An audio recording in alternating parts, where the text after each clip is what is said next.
This is Social Leopards. I'm Bee. And I'm Beth. A leopard is a solitary creature living in the jungle but often not seen or noticed. Are you a solitary creature trying to navigate the social jungle? This show explores loneliness and the many ways forward. Welcome to Social Leopards. Hello, everybody. Welcome back to Social Leopards. Once again, I am Beth. And I'm Bee. And today we are here to talk about emotional wounds again. And this time we are tackling neglect. This one hits me pretty hard. We'll see how it hits you. So first of all, I think what we've been doing throughout this series is first defining what that is. I will give you those honors. Sure. So this is when a child's basic physical, emotional, or educational needs are not met. They can feel neglected. This can result in issues with self-esteem, independence, difficulties in understanding and managing emotions.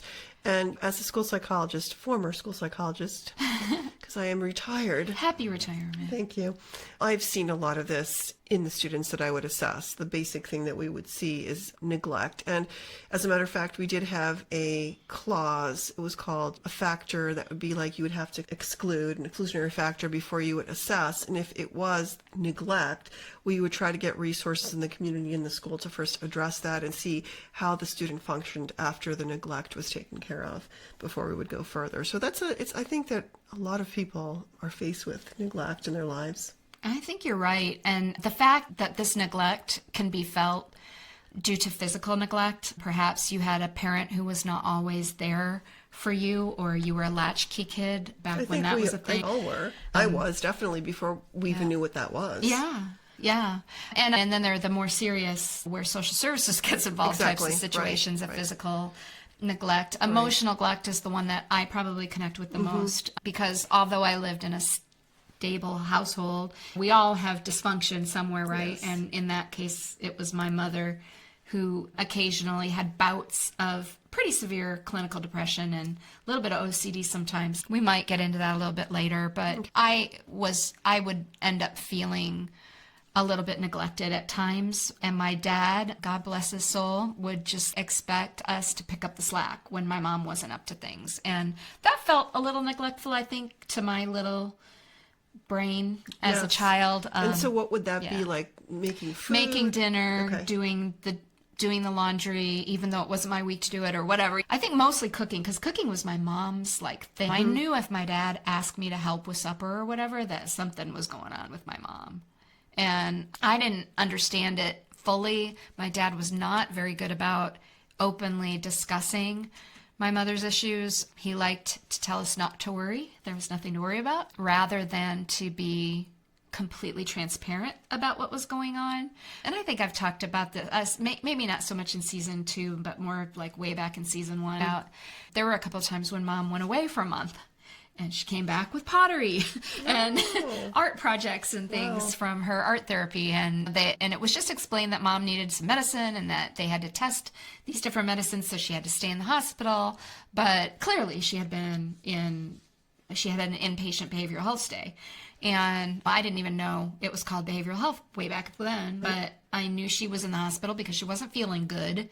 But my mind went more towards physical health issues. And I think I worried more about that. Yeah. And then I just filled the gap during that time with my little brother. Like, my dad would be up and around, like, he seemed to follow his normal schedule. And you can make sure your brother gets up, right, and gets breakfast. And we got on the same bus for school at that time. But I think I was like a little mama. It kept him, though, from losing it, I think. Probably. Keeping that routine and just acting as though everything's okay, we're just going to move on, we're not really dealing with this, but we're just going to continue life as it is, because I think that was a coping strategy that he had, which was not the best. Yeah. But I think to myself, on the other hand, what do you think would have happened if he had told you? Would you have understood how serious it was that she has some kind of mental health disorder? Yeah, that's a really good point. I don't know what I would or wouldn't have experienced. I think I would have, retrospectively, I think I would have liked a little more honesty and transparency, but I don't know at what age that would have been appropriate. And I try to think about how I dealt with my kids as they were growing up, but I don't know. It's always easier to armchair quarterback after the fact and Yeah, and retrospect. so we think about, you went through divorce, I went through divorce, and I think since I'm in psychology, I was very attuned to what could happen, what could go wrong, how my child feels, and she was very difficult to reach. When I would ask her how she's feeling about what her father did, she would just give me this, either she would cry, she wouldn't talk, or she'd just give me this really dirty look and then give me this very defensive, really hurtful response. So I think, who knows, maybe your dad was afraid of upsetting the two of you, of himself getting upset, so instead he just moved on. Right. And my brother's like 3 full years younger than me, so as a late elementary school child, which is when I have that physical memory of these incidents occurring all the way throughout my adolescence into my young adulthood, I feel my brother might have been a little more oblivious to it than I was. I'm not sure. I think that's a fair assumption. I think that when I think about, we may have mentioned this before, people grow up in the same families, but they have different relationships and perspectives of what's happening based on their age and just the interaction with parents. So my brother, half the stuff that I've witnessed and stuff that happens, and he's younger too, about 4 years, 3.5, 4, he has a completely different perception. And I think to myself, were you there? Or were you living somewhere else? Yeah. Yeah. And since I was the girl in the family and we lived in a very traditional upbringing where my mom always made the meals. She always did we had chores and doing the dishes became... But she was the one that mainly did it, yeah. Yes, but taking care of the house was, even when she worked, it was still her thing. Dad was responsible for the outside and taking out the trash. And, Very traditional, yes. There were these defined roles across all of us. And when my mother disappeared, I was meant and trained to fill that role for however long it was required. I don't ever remember there being another female presence like who came to help during those times. It was just, we were just fending. But that was so much for you. And right. Were you, besides feeling neglected, were you scared? Like, how did you feel? Confused. I remember a lot of confusion. I don't really remember fear. My dad was a good dad. He always made sure that he came back happy and tried to, what can I help you with, daughter? And I don't have a lot of, like, I think because of the way that my childhood was, a lot of my memories are a little bit disjointed. Because of all the moves, probably. Yeah, and so I just have these like general recalls of just things. And I do remember making a meal that just turned out awfully. I decided I wanted to make meatloaf and mashed potatoes. We didn't have any potatoes in the house. My mom had boxed potatoes, and I remember trying to microwave them. And I specifically remember them being a little watery, and so I went and took the box, and instead of putting it in a measuring cup, and I just and a whole bunch dumped out, and then they became like concrete. Oh no. And I still tried to serve them that way. It didn't even occur to me to try to like just add more milk or water or whatever it was. And since that day I've never made fake potatoes ever since. Oh, wow. I don't know. I just trauma. It was trauma with the it was boxed like potatoes. And I can always taste a fake potato like at a restaurant or something if they're not using real potato. Spidey and I sense won't with eat it. potatoes. I know, right? So somehow that left that quote bad taste in my mouth. Yes, that's a good one. Love it. Yeah. So anyway, I think self-esteem was like a mixture of wounds for me that became the issue. But independence, it was the opposite for me. I know that sometimes that a neglect wound can make you codependent, but for me it was the opposite. I became fiercely independent. Not that I didn't allow my mom to care for me, but I didn't rely upon it at a certain point because I wasn't always sure how she was going to react. And she was always very emotional. You had to kind of walk on eggshells sometimes. Oh, wow. So it was difficult. And Dad would just say she was in a mood.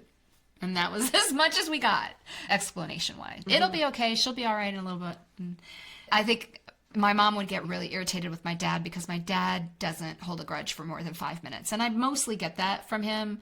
And it doesn't matter what happens. I'm very easy to forgive. Or it's easy for me. to be a forgiving person because I've been through a lot.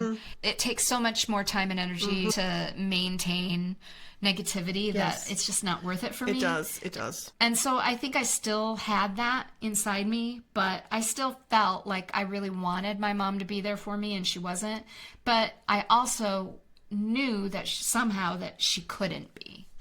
Well, and that was good to know that. I think for a long time, I think when I was young, I didn't unconsciously realize that my mother couldn't be there for me because she worked all the time. She was 7 days a week she was working, which looking back, that was extremely excessive. And I think I got angry with my father a couple of years ago thinking like, why would you be okay with your wife working 7 days a week? And it's just really frustrating. I thought to myself, gosh, if that was me, I don't know, I would not allow that. I wouldn't let someone do that.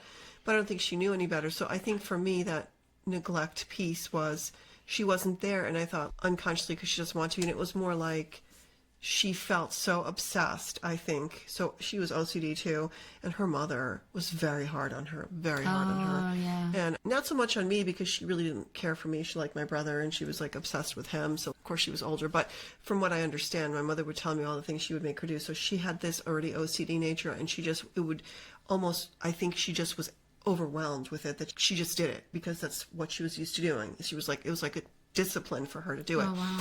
And so it took me years to figure that out. But yeah, that was tough because I was really sad when I would see the moms that would come to school with their daughters and help out, or if there was some kind of field trip, my mother would never go. No. And then there was a perception of me and my brother being neglected by our parents. Oh, really? Because the moms were like, why is she back in the day? Which mother worked that much? Most of them were at home, not her. So it's atypical. And they were always just like, I think it created a little bit of just they were judging us that maybe they're not the best people to be friends with because their parents are not present. And there was all these judgments were made because my mother wasn't there. So I think I probably had a lot of feelings of hurt, which wasn't aware of then because you don't process those.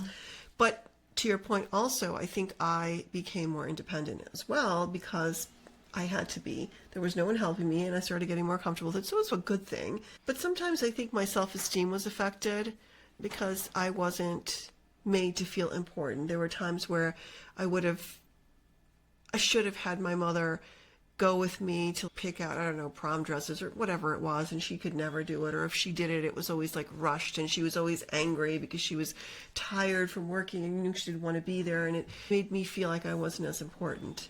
So I did struggle a little bit for a while with low self-esteem in certain areas. When it came to like profession and things like that, in school, not so much, but like with relationships.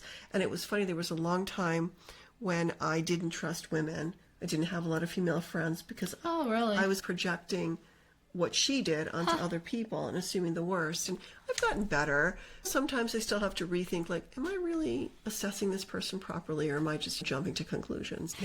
Yeah, I can see it going both ways, where neglect can cause you to be feeling less independent. And in this certain situation, I think, again, like everything else, there's no single way that things happen. And like we're about to go through some of the ways that a neglect wound shows itself in adulthood, but it doesn't mean that you have to have every single one of these things show up in your life for you to feel this. And I feel like everyone's got one or two. Some people have so many that obviously they can't move forward, but everybody has a little bit. Because think about this, everything that happens to you in your life affects you in a small way, in a big way, and it's just dealing with getting through it is the most important piece. But we're all affected, and we definitely have wounds. It's how you process it and then what you do with the information that you learn from it.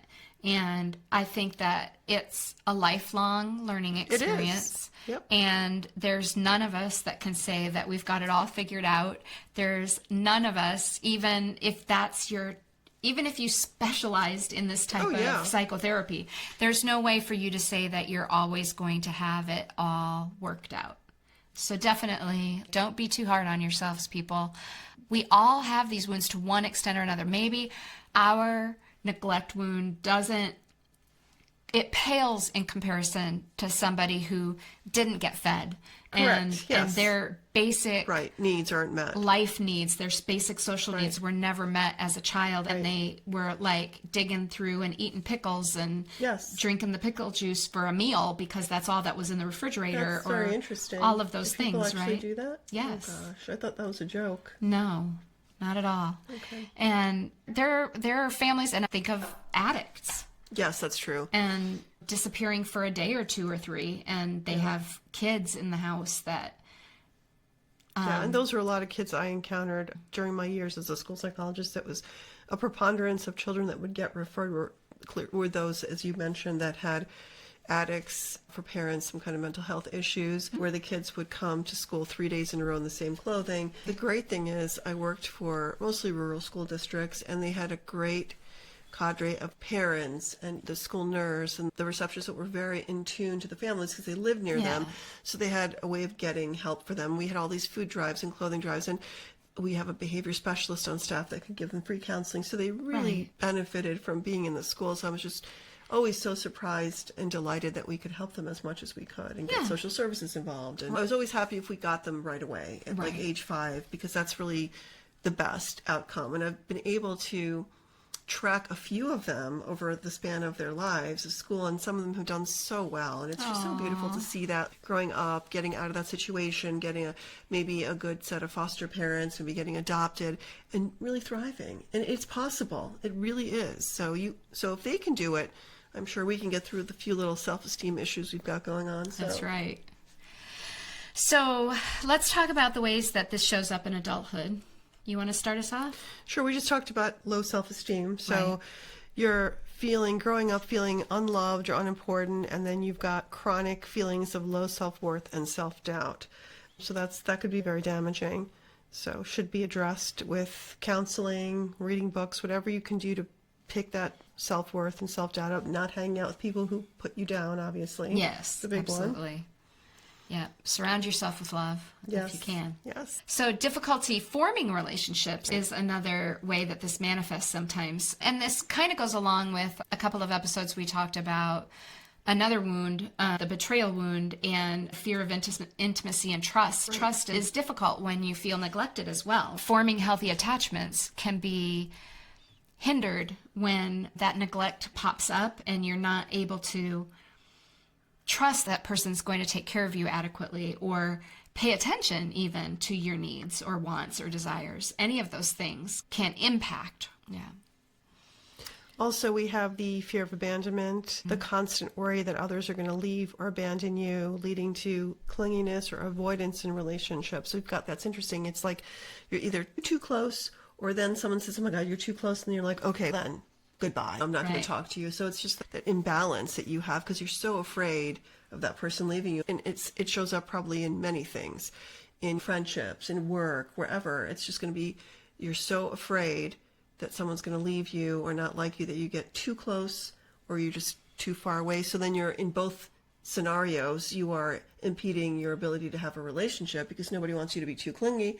Yet if you're too distant, you've got to find again that happy medium. Yeah, and I think this can turn up in all of those different ways. You can feel this way, that way, or another one is emotional numbness. I think that's one that kind of like segues right in, right? In order to protect your own heart, that detachment emotionally, it can make it hard to connect with other people's feelings because you don't want to put yourself in that situation where you begin to trust and you start to feel safe and then all of a sudden the person just ghosts you. Yep. And I think being a ghoster too is because they want to be in control, right? Yeah. So when you get ghosted, that person probably has been either betrayed or neglected in the past, and they want to be in control of the course of the relationship. Right. And so that can happen. Or you become the ghoster because you don't want to risk it anymore. And it's that's really so hard. painful to do that to people, though. I think it's just to ghost someone, it's not, I think that's going to be bad karma. So we shouldn't do that. We shouldn't. No.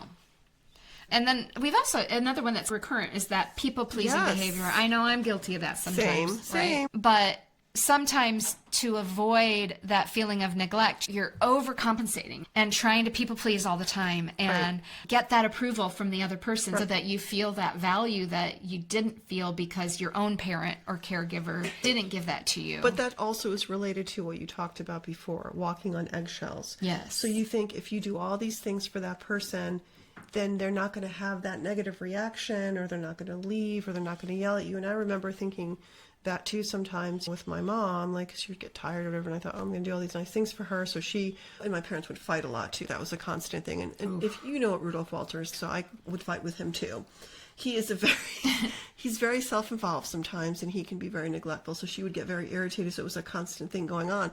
So sometimes my brother and I would try to do things to stop the fighting. I remember once we tried to make them dinner, and it was a disaster, but at least they were laughing. Oh my gosh, we had a little menu going on, and what they could choose from. We were serving them, and they were like having a nice time, almost like a little date. And oh my gosh, my brother, I don't even know what we made, but it was all burned. It was horrible. They ate it, and I think that one night was such a fun night because they stopped fighting. Because usually the fighting was that my mother would need to go grocery shopping, Dad would never go, or she'd make extra food and he would eat it so we couldn't have leftovers because he would do grazing late at night, which she should have put a lock on the refrigerator, but she never thought about that.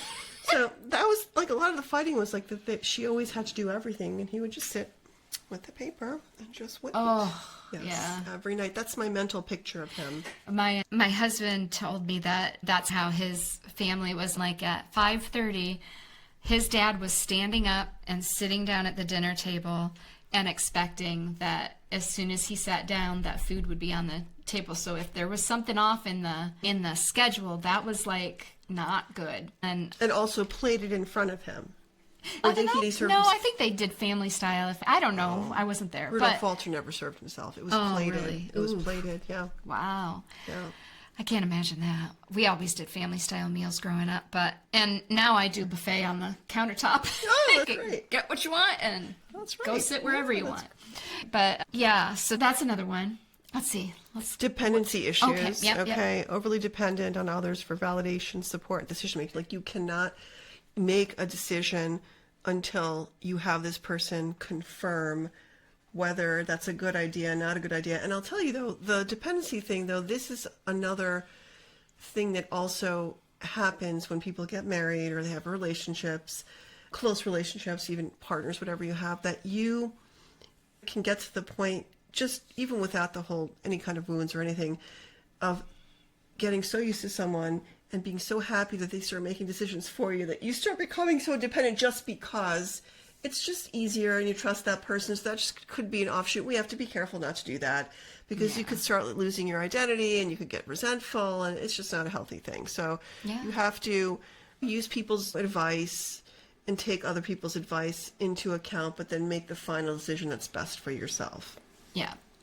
Another one, and this one kind of surprised me a little bit when I was doing some research on this one, was self-sabotage. It is often one of the ways that that neglect shows up in adulthood. So that, and when I say self-sabotage, talking about if I were engaging in a behavior that was undermining my own success, my own happiness, because maybe I don't feel worthy. I don't know. I feel like I've done this to myself, and I can tell. I'm like, oh my gosh, you did that. Why did you do that? I remember once I was part of some kind of a group, and they were looking for a person to lead the group, and I was really excited about doing it. So instead of raising my hand and saying I want to do it, instead I nominated a friend of mine to do it, and I was so angry, like, why did you do that when you wanted to do it? So that kind of, but that was exactly a self-sabotage thing, which maybe I didn't feel worthy, or maybe I felt bad for, I don't know. But yes, how about you? What do you remember about that? Any kind of example you can think of? I'm sure I probably did it, but I can't come up with an example right now at least not from I think sometimes we all feel like we don't want to put ourselves up on a pedestal, maybe. One of the things when my mom was not feeling great, like she would always harp on never be braggy. And I remember a specific time that really hurt me. I don't know what kind of wound this is, but I went to a friend's house and her parents were very different than my parents. And they found out that I could play the piano. And they got out the songbook and said, "Oh, will you play something for us?" And and they knew that I sang at church sometimes, so they said, "And if you could sing along, that would even be better." And my mom showed up, and I remember the front screen door was open, or was there, so the front door wasn't shut, and probably the windows were open. It was like springtime, really nice day, so the whole house was open. And so there I am. It was right about time to be picked up, and I'm playing the piano and singing a song, and they're singing along, and they're having a really good time, and I'm feeling good, and I'm like, oh, somebody actually asked me to play a song on the piano. Yeah. And my mom suddenly appears at the screen door, and she says, "Come on, let's go." And I was like, what happened?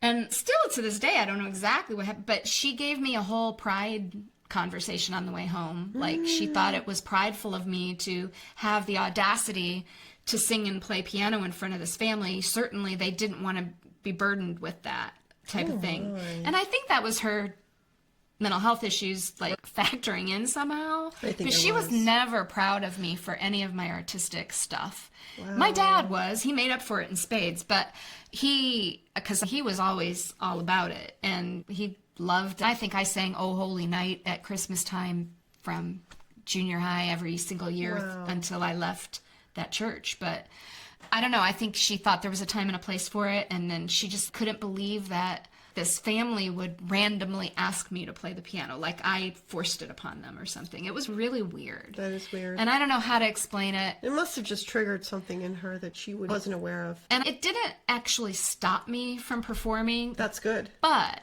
what I do find myself to this day, if I want to sing, I usually don't use my singing voice. If I was to sing a couple lines of a song, and we do that kind of jokingly between us a lot, right? But I never like seriously try to sing in front of anybody unless it's like a scheduled performance type of thing. Wow. I So you're don't going to know. have to go to the open mic night with me sometime. See, but I could do that Okay. because that's like an event or an activity. Oh, I see. But if you were just like sing me a song, I wouldn't be able to do that in like a small group setting. It's like really weird. I am proud of you that you continue to like singing and play the piano. So I had taken professional singing lessons for about 10 years of my life. I loved it, and randomly was pulled out of that because probably my father decided he didn't want to spend the money on it. Oh. Also, with the piano, I played for many years. My mother was extremely critical when I would practice, and she would make me crazy, and I stopped. And I regret that because I should have just told her. She'd be like, "Well, do it again, do it again, do it." And I was never asking her to. She never played the piano. She didn't play any instruments. I had a teacher. I knew what I was supposed to do. And she got so crazy with the perfectionism, or she was so worried about me being good, that I just stopped. And that was a devastating result. I'm glad that you didn't. Right. I quit piano too because my mom inferred that it was a waste of money if I wasn't going to practice enough. And so I just switched to singing lessons. Oh, okay. Spent the same amount of money with the same teacher. I don't know. My dad was always like, "Oh, it's okay. We'll let her do it." Oh, that's wonderful. I didn't have that. No. Yeah, my father was just not generous with anything. He was so, like, to the point where he would not buy himself, like, we would joke about this, and he still does it now, a new winter coat for 10 years. It could be, like, ripped off, as long as, like, he could just, like, it was decent. If it still has buttons, yes, then he's it going to was wear just- it. Yeah, unbelievable kind of, yeah. Oh, man. Yeah. So anyway, we digressed a little bit, I think, but I think another one is difficulty setting boundaries. And we've talked about that in prior episodes, how important it is to be able to do that. But when you have a neglect wound, I think that compounds that safety and security and that courage part to step up and say those things out loud, because you almost fear either that dismissal or you're not going to get, your needs aren't going to be met. Your expectation is always going to fall short of the actual reality of the situation. And I think that's the root cause of the neglect wound, is that there are certain ways that things should happen in life and then they don't. And so then that feeling of neglect forms. And I think that's setting boundaries. Like, they're going to do what they're going to do anyway, so why would I set a boundary? Yeah, but I think part of that too is on the other side of the boundaries, like, you also are afraid of saying no to something because you feel that person's going to, like, further neglect you, or they're not going to be friends with you, or you're going to miss something great. So you start perceiving that. And I think that's where I think sometimes that shows up more. Right. Not being able to you say yes to everyone else, but you say no to yourself because you're so afraid of losing something and being neglected. So, Yeah. what else? Perfectionism. Oh. Yes. Yeah. We both are doing this. This is what we do. But that could be there's just a double-edged sword with perfectionism, because then you're trying very hard to be your best. So that's the positive. But if you do it too much with every situation, then it becomes tiring. It's another form of overcompensation. Right. Yeah, because you're not going to earn someone's love. You can earn respect to a certain degree, but I think love is genuine. It should be. You shouldn't have to earn it. And when you try too hard, then that comes off as not genuine, right? So I don't know. That's a really rough one, and I feel like people who feel neglected, I know that when my mom's mental health issues were prevalent, right? I was like, if I just try a little harder and I make sure that my room is clean and that I didn't forget to make my bed and that I smile and I say good morning, I do these things, then that's going to magically make my mom feel better. And because I didn't have a full and firm understanding of what a mental health condition like clinical depression was. And it was never explained to me by my family. I had to learn that as a young adult, that there was this thing that was actually diagnosable and treatable. And then all of a sudden I was like, oh, okay, now my whole childhood makes sense. Because I didn't have that like clinical background. I didn't have that knowledge, or it was never explained to me in that way. Then you slowly come to realize. And I think that the whole thing with perfectionism is part of that. And you realize much later down the road, after you have time to heal a little bit, that this is why I felt so compelled to be so certain of a way. I got to the point where every piece of criticism that I got, I would try to fix it. Oh, wow. Like, I never, ever would sing. I wasn't ever going to sing. In fact, I think I stopped singing when my mom was in the house after that. Like, I would still play the piano for some reason, but I wouldn't sing out loud. I would, like, maybe hum to myself or something while I was playing. But, yeah, I wasn't going to bother her with that because I didn't want to seem prideful, because she had made it very clear that I was being too prideful. Wow. Yeah, but she didn't mean it. But in my adolescent head, I couldn't discern that. That was her disease. Yeah, how are you supposed to know that? Yeah. Yeah.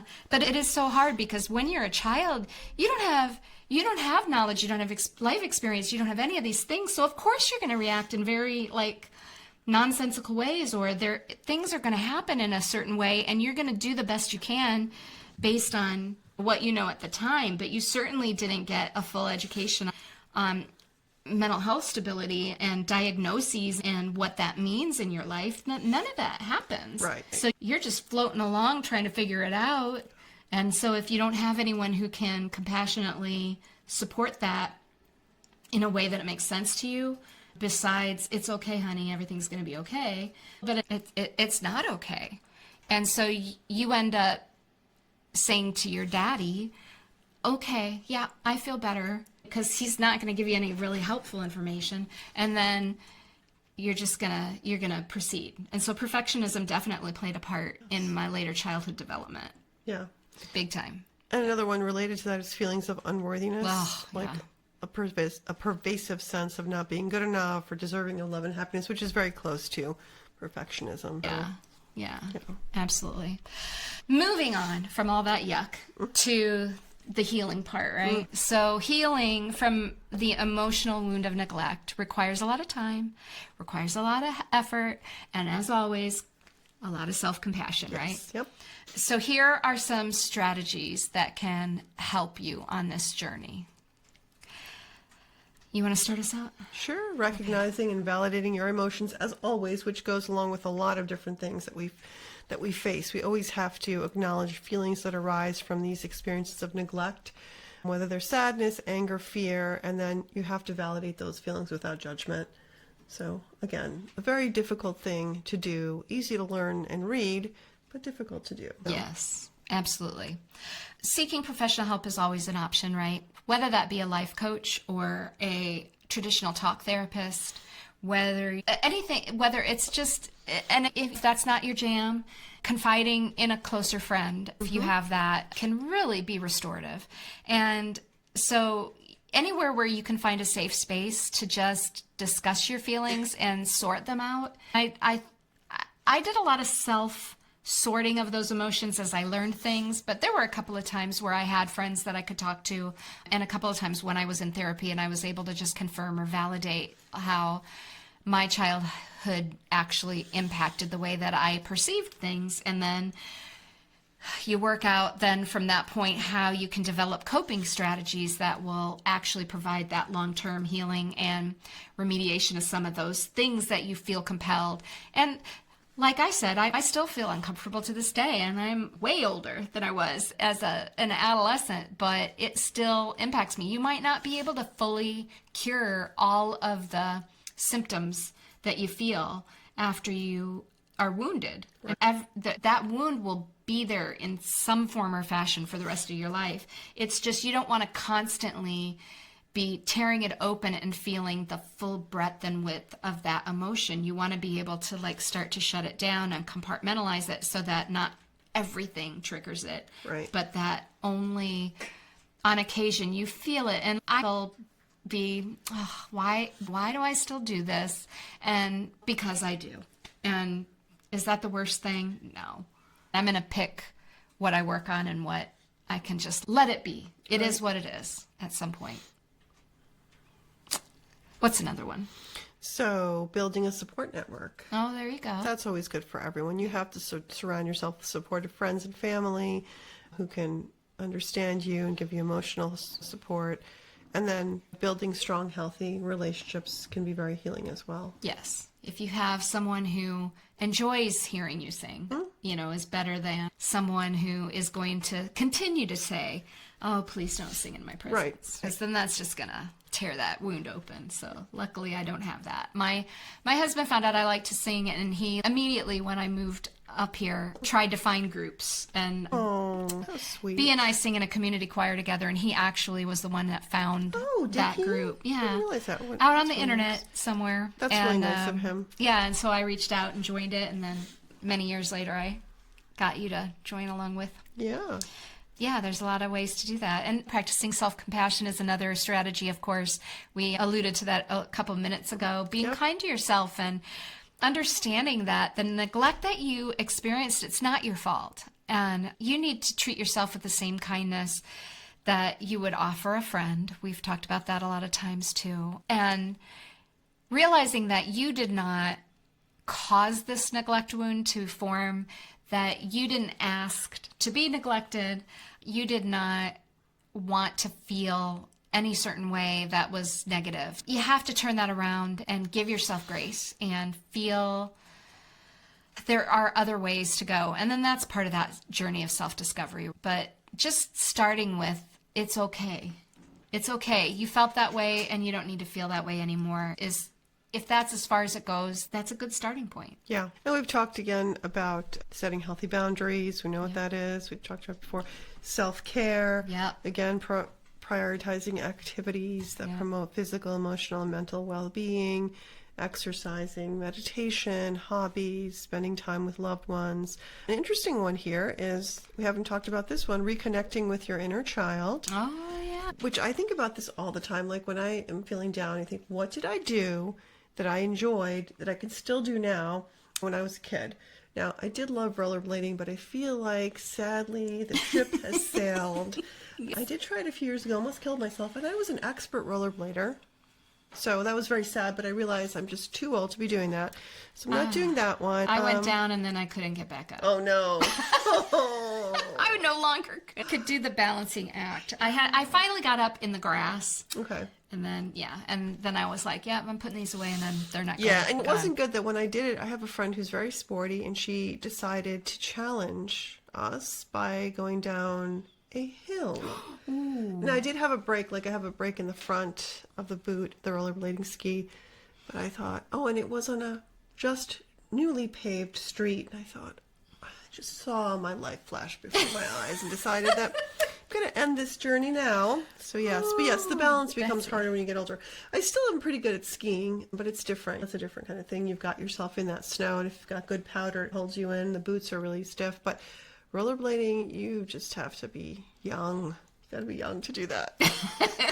Or keep it up consistently throughout your adulthood. Something. Yes, But I put them away for too long, and when I got them back out, I realized no longer in the cards for me either. Yeah. But reconnecting with your inner child too. I mean, we just recently spoke with Ashton That's right. Williams, who is a self-love coach, and she touted the benefits of connecting emotionally with your inner child too. Yes. Not just physically. And I think she said she had a visualization exercise that I think is worth repeating, where you have a pretend conversation with you as a younger self and give that inner child the love and the appreciation that you wished you would have gotten. And I think you sing beautifully, and I wish I could hear it more, whatever it is, so that you can start to appreciate that, yeah, it would have been great for someone to talk to me like that when I was a kid, and it didn't happen, but it's okay, because now I'm an adult,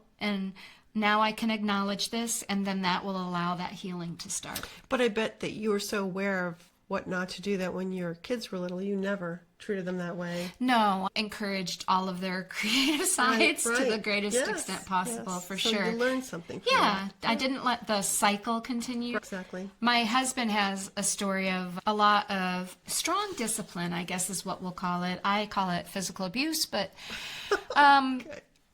but the spare the rod, spoil the child was the way of like certain generations, right? And so he made a conscious effort to stop that. He could have very easily continued that severe spanking methodology of making your child become obedient, but instead he stopped and he said, I'm not going to do that with my kids, and I'm not going to, that's just not going to happen.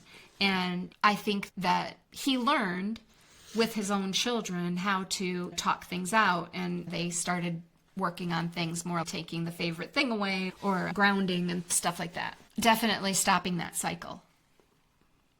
And then focusing on personal growth. Yep, that's another one. And setting goals that align with your values and aspirations, and working towards the goals. And then you can have like a increased sense of purpose and accomplishment. I think that's also good for mental health and keeping your faculties strong, cognitive health, that you always have some kind of new goal that you're working on that's slightly outside of your comfort zone. I think it keeps you sharp, intellectually sharp as well.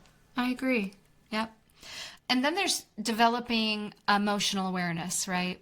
So practicing mindfulness and being emotionally aware is going to help you better understand and manage your feelings, especially if you feel triggered. That's a good time to take a step back and, whoa, what just happened here? And don't just go full on reaction, but take that step back and make sure that you're not responding to the trigger in a way that's going to feed that wound or open it up further, but to be a little more healthy with it and close the wound, right? Rather than keep it going. Yes.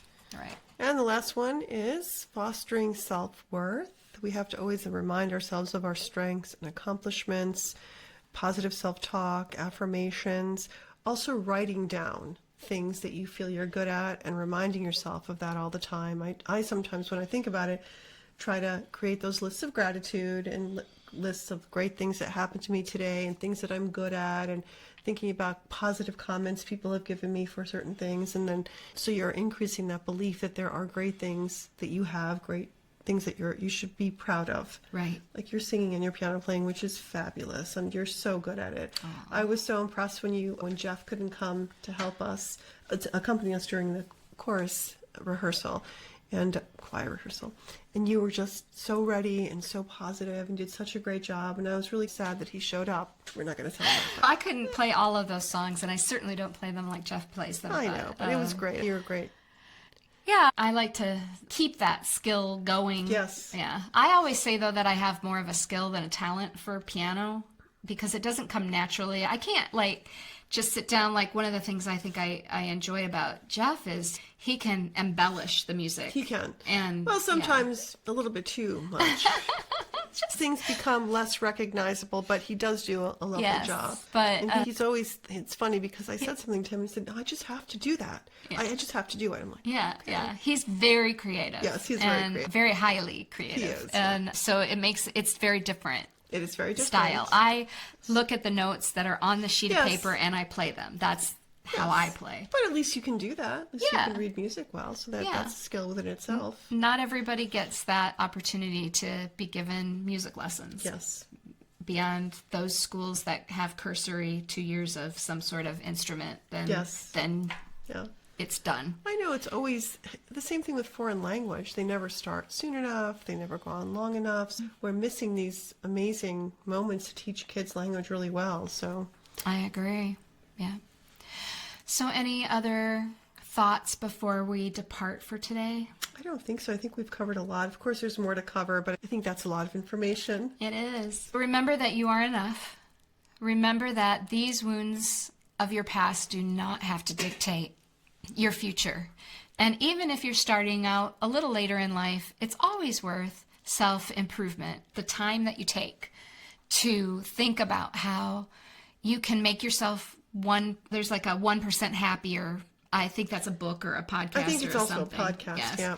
And I've seen that concept in a lot of ways, and I think that's what we talk about a lot to an unspoken extent, is just finding one or two things out of this huge list that you can think about and reflect upon, and hopefully it will make just one little bit of improvement. That's just one bit more improved than you were yesterday. Exactly. And when you practice these things that are giving you some sort of contentment and starting to make the wounds of your past feel just a little bit less important, or they aren't taking the spotlight quite as often as they used to, is a sign that you are starting to heal. Yep. That's what we wish for you, right? Yes. So keep healing, keep trying, and Don't give up. Don't give up. Look for new ways. Yes. All right. So goodbye for now. Yeah, see you soon, hopefully. Hey, social leopards. Don't slink back into the jungle quite yet. We have 2 important messages to share. First, remember to like this episode, drop us a comment, and if you haven't done it yet, follow this show or subscribe to our YouTube channel. You can reach us on social media. You can also email share@socialleopards.com to contact us privately. All links are in the show notes. We love and appreciate hearing from those who listen to the show. Second, we want you to know that this show is not intended to be a replacement for professional therapy. If you are struggling or if you need to interact with another person, check out the show notes for resources. Thanks for listening.